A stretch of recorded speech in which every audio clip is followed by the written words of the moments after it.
Hi guys, so we're back with another video. It's been like a week and some change.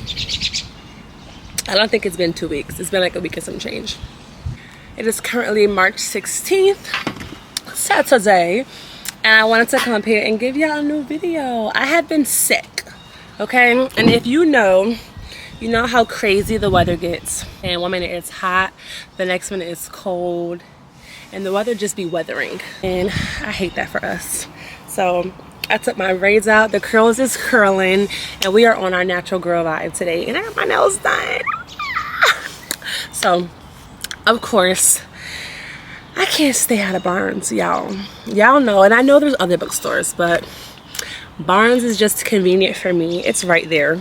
It's like 10 minutes from my house, and alright, maybe like 15, but it's right there. So why wouldn't I take the advantage to run there whenever I can? And whenever I can is all the time. So I'm gonna show you guys the new books that I purchased between 2 days ago and now. Like, I just went to the bookstore the other day, and now I'm like back at the bookstore again today. So I went to the bookstore again today.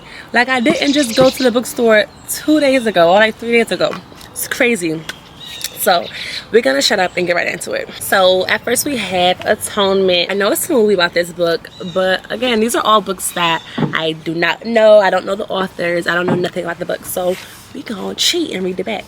This book is a novel of love and war and childhood, class, guilt, and forgiveness, all combined together. It discusses how on a summer day in 1935, 13-year-old Brianne Tallis, I'm probably saying her name wrong, or his name, witnesses a flirtation between her older sister, so it's a female, her older sister Celia, and Robbie Turner, the son of a servant. Brianne is incomplete by the adult motives, and her imagination brings about a crime that would change all of their lives. So that sounds interesting. But yeah, so this seems good. I heard about this book because I am a Gilmore Girls fan, and this is on the list for Rory Gilmore's reading challenge, so that's why I picked this book up. This is Metamorphosis by F. Kafka. This is a very popular book. I know that it's a collection of books that are all brought together, and it's a combination of his writings and like collectivism, and how he brought all his books together. I know in Metamorphosis he wakes up transformed into an insect. I do know that. But I can't wait to just read the other stories that are also in here. It says on the back, what have I in common with Jews? So I think there's a question of, being Jewish and stuff like that, Muslimness, what is femaleness, what is polishedness. So this seems real interesting. This is salt, how, the prevalence of salt, and how salt is so important to us, and how salt is connected with our currency and trade and X, Y, and Z. I can't wait to read this one. This is by Mark Kurlansky. So this seems really interesting. I'm trying to hurry up because my camera want to die. It's crazy. To Kill a Mockingbird. This book was on everybody's high school syllabus, period. Everyone had to read this in high school, but I used, if you know, I used Spark Notes. So I was cheating back then. I was not reading them books. But now that I am in love with reading, I want to pick up some classics and read a lot of stuff. One of the best love stories of all times. It's translated into 40 languages, and it sold 40 million copies worldwide. That's amazing. A heart-wrenching, wholly remarkable coming-of-age story. It views a world of great beauty and savage iniquities through the eyes of a young girl as her father, a local lawyer, risks everything to defend a black man unjustly accused of a terrible crime. Wow.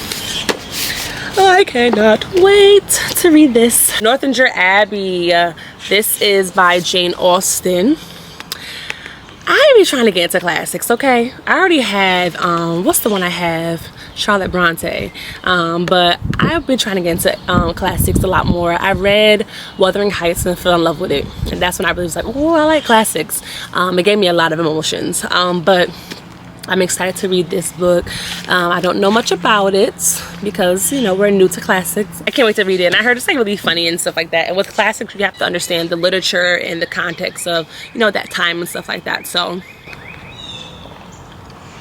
I love Starbucks. William Faulkner, As I Lay Dying. This is an account of the Bundren family odyssey across the Mississippi countryside to bury Addie, the wife and mother. Oh, and Ralph Edison did a quote on it. He said, "He is the greatest artist the South has produced. Faulkner fights out the moral problem which has repressed after the 19th century, yet for all his concern with the South, Faulkner was actually seeing out the nature of man." I cannot wait to read this book. Oh my God. And it's on Rory Gilmore's reading challenge. So we had to get it. A lot of the books that I picked up here are on her challenge because I just want to get a head start, you know. I love Rory. I love Rory. I'm like the black Rory Gilmore because all I do is read and carry books around with me all day. All day, all day, all day. Y'all know the episode when she was going, I forgot where she was going, but her mother was on the phone.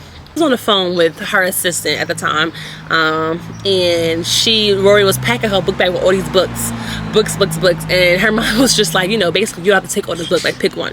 But Rory was like, no, like, you know, this book comes in that book's whatever. That she had biographies, memoirs, essays, you know, like me. So I'm the same way. When I go to work and when I go anywhere, I carry a ton load of books in my bag. So I resonate completely.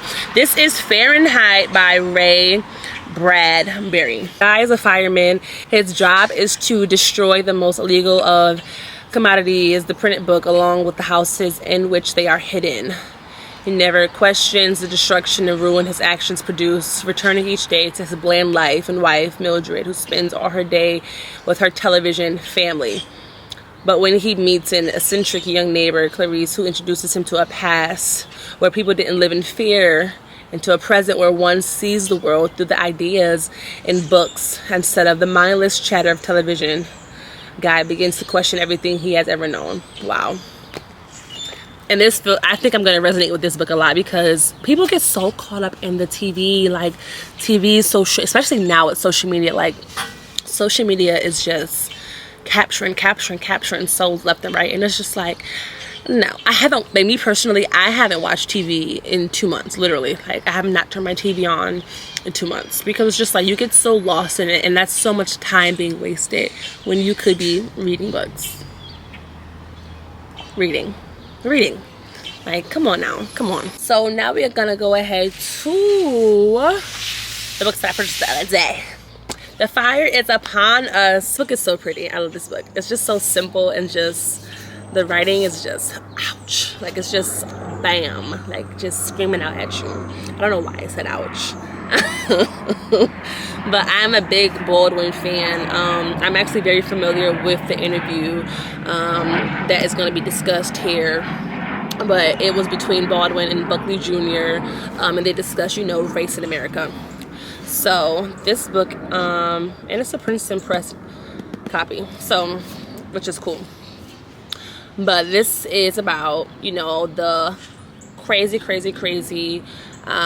debate that was televised on February 18th, 1965 between Baldwin and Buckley Jr. at Cambridge Union in Cambridge, England. And how they discuss, you know, race in America. You already know Baldwin ate them up. So this is a well-renowned debate. And, you know, it was worldwide, so, and it was even more prevalent back then. Like, people just was, you know, eating it up. But I cannot wait to read this book because I just love Baldwin and anything he does. So, A Mighty Long Way, My Journey to Justice at Little Rock Central High School. This is going to eat me up too. This is Carlotta Walls Lanier, who is a memoir. It's about her story being at the Little Rock Nine, and then babies just wanted to go to high school. They just wanted to go to school. Why did Eisenhower have to come and, you know, do so much to get you to go to school? And the amount of racial, you know, prejudice and things they had to go through to just walk up the stairs and enter the building. Not even sit in the classroom yet, but just to walk up the stairs and get into the building. It's like, it's gut-wrenching and it hurts because that could have been me, that could have been any of us, you know. And it's just so sad that our race, a lot of black people and brown people, you know, they didn't want us to learn, and they didn't want to be in the same spaces as us. And I think that's why I'm so into reading now and engulfed in reading, because it's just like there was a time where we didn't have this opportunity, you know, like we got whipped and beat and killed for even having a book, even trying to learn how to read. Of course I'm going to take every advantage to read now.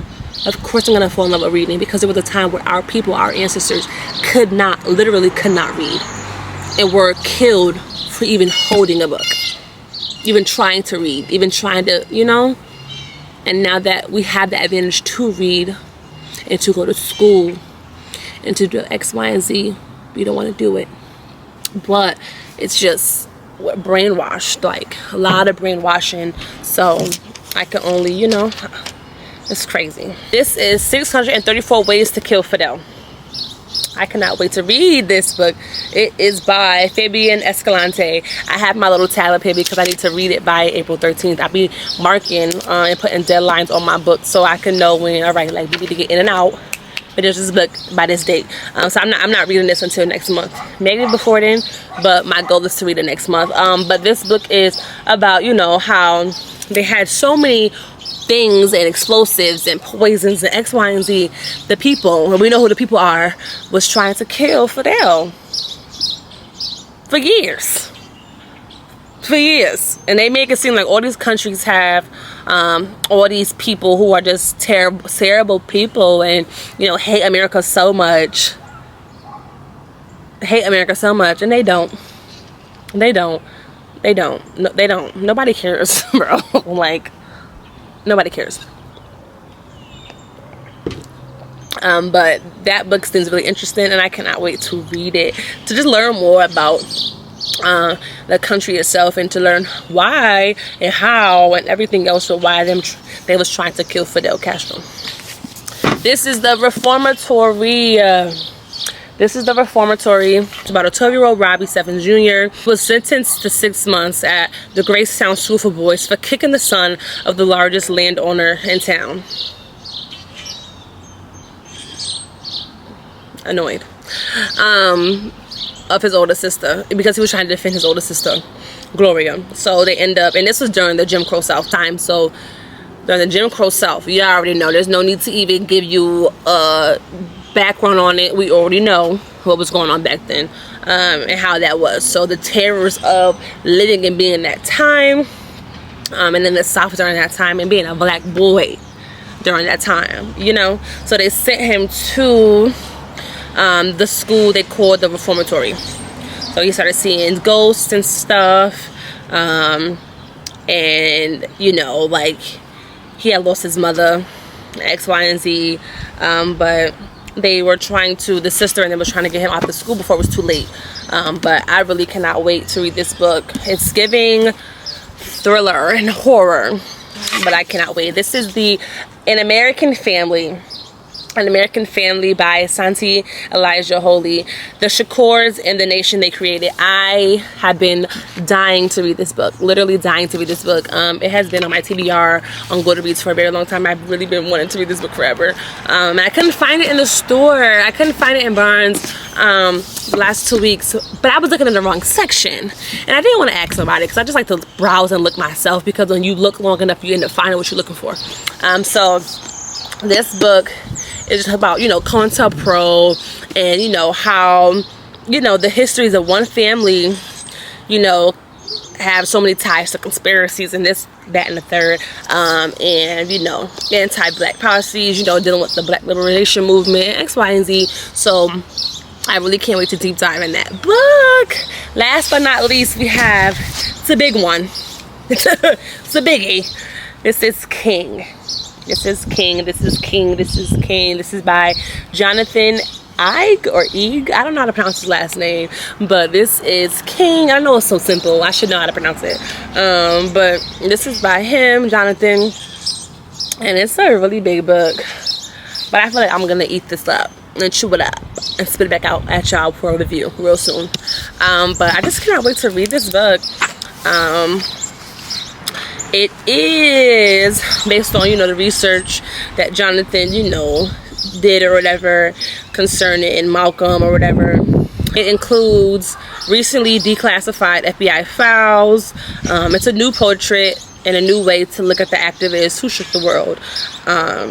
You know, it talks about a lot of things, you know, Selma, Birmingham, Memphis, you know, the recasting of American race relations, just becoming our modern day founding father, and just his journey, you know, and a lot of things that we are taught. It's just like people focus on the things that we are taught, and there's just so much more to his story. So I cannot wait to read that book. I'm so excited.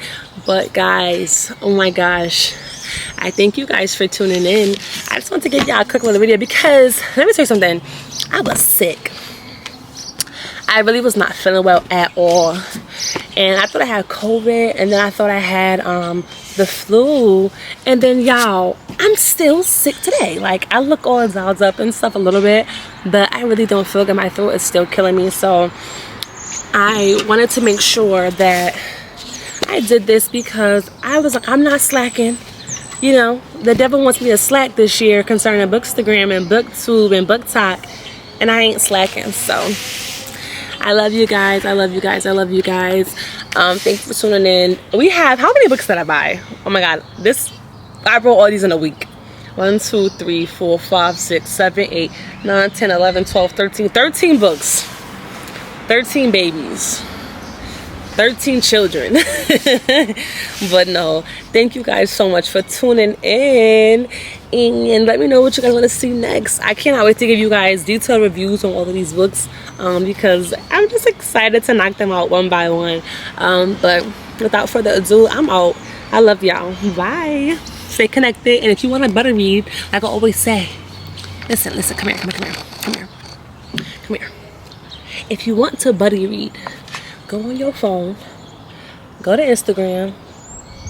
We're gonna go type in enellsiereads. Y'all see? You probably can't because it's sunny outside. But you're gonna go to enellsiereads. Shoot me a message. And let's buddy read. Like, if you saw something up here that you like, or if you have a book that you like and you want to buddy read, send it to me, okay? Let me know the title, let me know what you're into, and let's get it going. I really love history. I really love nonfiction. I could do a little fiction. I have some fiction books, but you know, I love both nonfiction, fiction. I just love books. I'm trying to get into fantasy. I don't really like romance. I be trying, but it'd be so cringe. But that's why I said I need to write my own romance novel. Okay, so that I could put out what I want to read. That's the only way it works, you know. But I love you guys, and I will talk to you guys soon. Bye.